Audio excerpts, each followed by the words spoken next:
ดาอันนี้มักสีดาใจขาวกำลังสีสุกสีดาอุยุงสีดาง่ายเกษตรพอเพียงเกษตร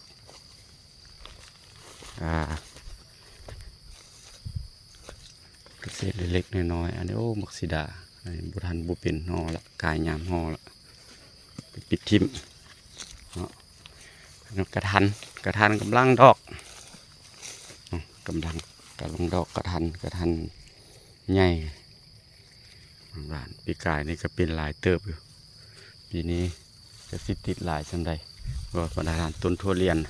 4 ปี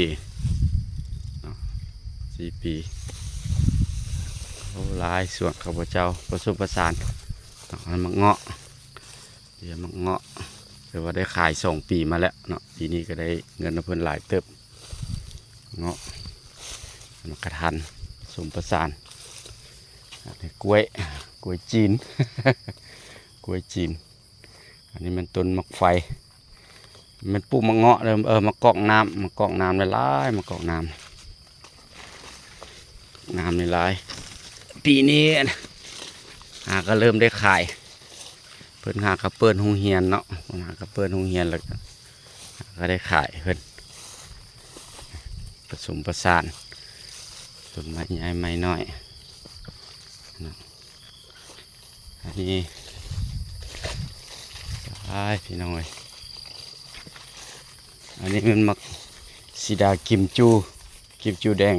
เนาะปีนี้สิได้ก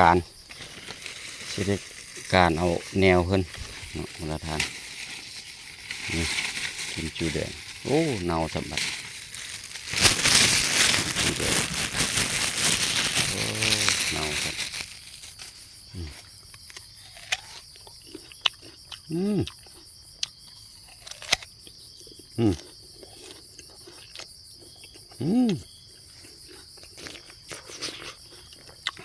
หวานจุ๊บ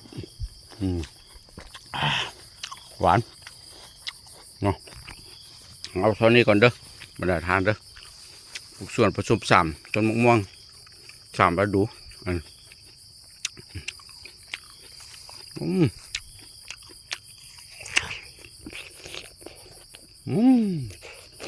แก้วอีกสอน